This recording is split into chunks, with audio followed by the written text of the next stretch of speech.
Hey guys, Han Meditations here, and I'm so excited to bring you guys a new meditation album. Entranced to Serenity, streaming now on all platforms. See you there.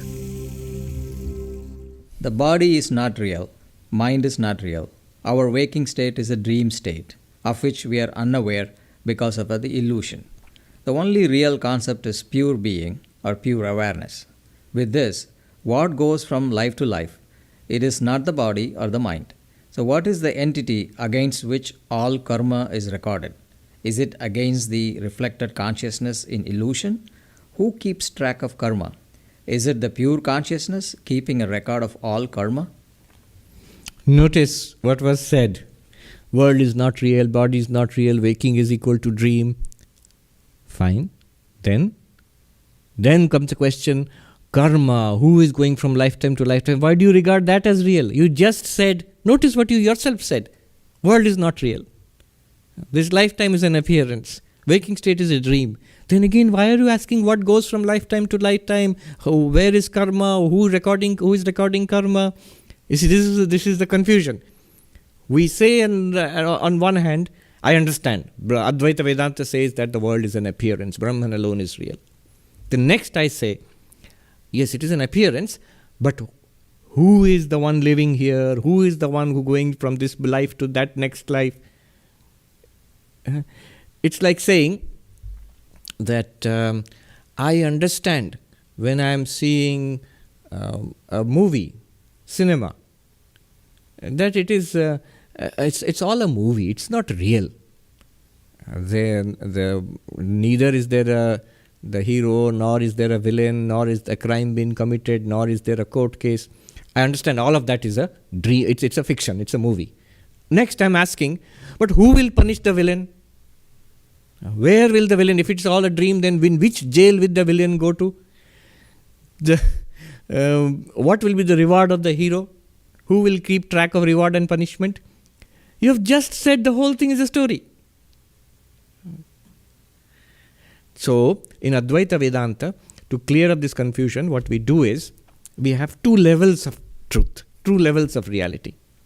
Ultimate level and our transaction level. Actually, ultimately, there will be multiple levels. There is the ultimate level, Paramarthika. There is this worldly level of transactions called Vyavaharika.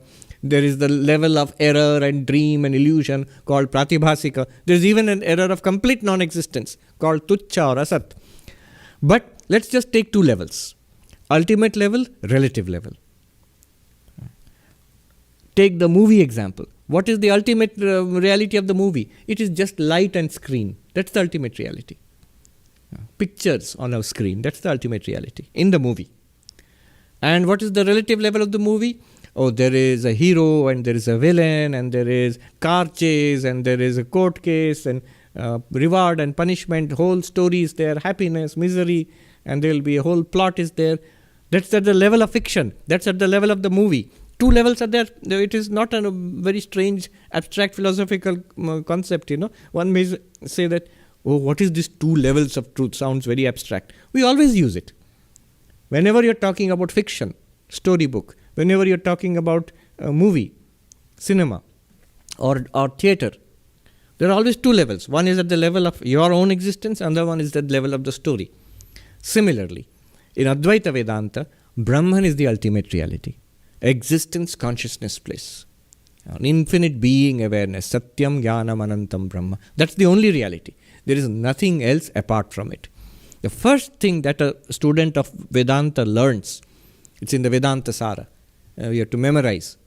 Vastu Satchidanandam Advayam Brahma. The only reality is that existence, consciousness, bliss, non-dual Brahman. What Swami here is saying is absolutely phenomenal because it actually is the truth. And a lot of people don't want to realize it, and they contradict themselves all the time, where you act like you believe in something, but then you prove that you don't believe it by the structure of what you're saying. So the actual structure, the question he was asking, proves that he actually doesn't believe what he was talking about in a sense, because he's saying, hey, who's keeping track of the karma? And he's saying, well, if you believe your body is not real, I mean, it would be like going to the movies, like he said, going to a movie premiere with actors, and you're looking at the movie and saying, well, how's the guy right here, but he's right here watching the premiere of the movie too? How does that make sense? Because number one, the illusion of the self is just an illusion. So whenever you realize that the self is just an illusion, that we're all one anyways, and that all there is God, which is what Ishvara is. We're all God anyways. Everything is God. There can only be God. So then why are you even needing distinction between who this is and who this is and who's doing that and who's doing that? There is only God, my friend. Let's continue watching. The moment you say non-dual, no two, there's nothing apart from that. But there seems to be something apart from it. What seems to be there? World is there, full of millions of beings, living and non-living. There is history. There are human beings. There is myself. Especially I am there. Body, mind, thoughts, feelings, emotions. All of this is there. Then if it is not a reality apart from Brahman, what can you call it except fiction, except mithya, except appearance? So Advaita Vedanta says, Brahma Satyam Jagat Mithya. Brahman is real, the world is an appearance. Two levels, reality level, appearance level. How does that help the question? Answer the question. The question was, if everything is an appearance, everything is not real, or appearance level, mithya. Then what about karma? What goes from lifetime to lifetime? Remember, karma and what goes from lifetime to lifetime, even lifetime to lifetime, all of that is within the level of appearance, mithya, the level of the movie, not the level of the screen, not the level of Brahman. From the ultimate standpoint, there is no lifetime. There is no something going from something to something. There is no karma, good and bad. No result of karma. No need for somebody to record that karma also. That is at the ultimate level.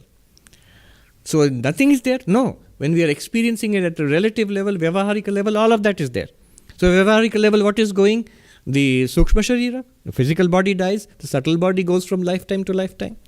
The tendencies of past karmas are recorded in the subtle body, in the Karana Sharira actually, causal body. And in the cosmic causal body, that is Maya, all our karma is recorded. And that gives rise to experiences of each jiva in the future. So, and the Lord of all of this, who is the person responsible? To whom should I write my appeals? God is the person responsible. The personal God of religion.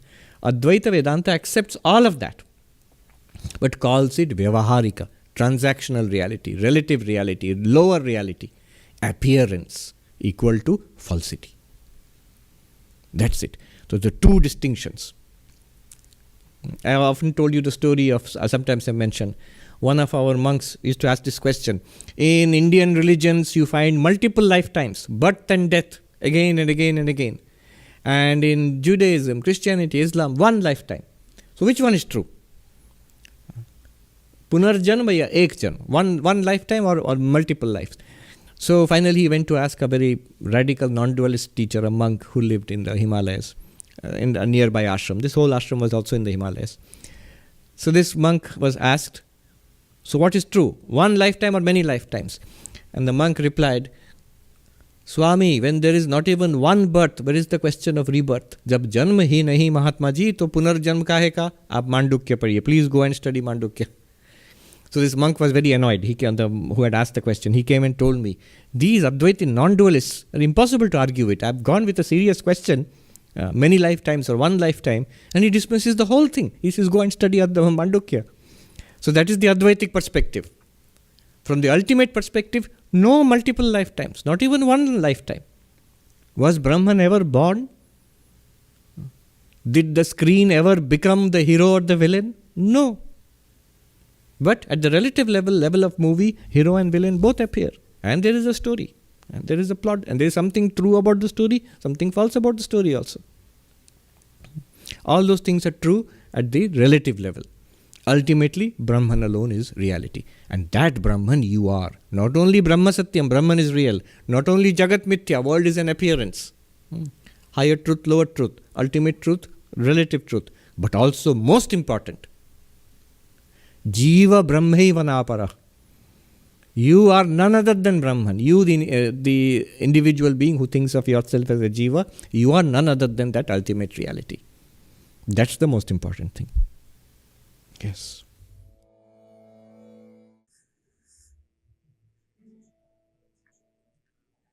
That's so powerful. I actually like how he said, I'm paraphrasing here, but if you weren't born, how could there be rebirth in the sense? Like, you're an infinite being. You've always been here. You've always existed. You always will exist. So how could you be reborn in a sense? Like, it's like, how could you die? How could you even believe in death? It doesn't make sense to me. I mean, it's like, how could you die? How could you even be born? How could you be born or die? The soul lives on forever. Everything is God. Something will always exist, even you. So how could you die or how could you be born? It's just an interesting concept that every time we listen to Swamiji, it's really entertaining and informative as well. Yeah, it's very, very deep, and it's also like, just even the question, like he said, is just getting so caught up about karma. It's like, oh, who keeps track of karma? And it's kind of like, oh, well, maybe I shouldn't do this because I don't want to gain karma. But if you're thinking in that way where you're just worried about karma and that's the only reason you want to not do something or do something to make sure that you're not gaining the karma, and you're just thinking, oh, I don't want to have to live a life again, you're automatically seeing things as a sacrifice when you shouldn't be a sacrifice. And if you are in that state where you know that you are part of God and that you're always with God, then you just want to do what you're feeling inside is coming from God to do, because you know that there's everything to gain from that. And karma isn't even something that should be on your mind. You should just be living in the moment, day to day, feeling inside what's right to do in your heart, what feels exciting and what feels correct to do in your heart. And don't even worry about the karma. I almost feel like worrying about karma can gain karma, if that makes sense. You just got to let all that go, because you're being attached. Being attached to karma itself very well could gain karma. Yeah. And you just have to be in the right. flow. Yeah. Because if you're worrying about something, then you're essentially you have to create something to worry about if you're worrying about something. So the point is, don't worry. Otherwise, just something is going to be created in what you have to worry about. So there's no point in worrying about anything. Just live your life. Okay, be the best person you can be. Follow your excitement as much as you can and be a good person. It's as simple as that. Don't worry about karma.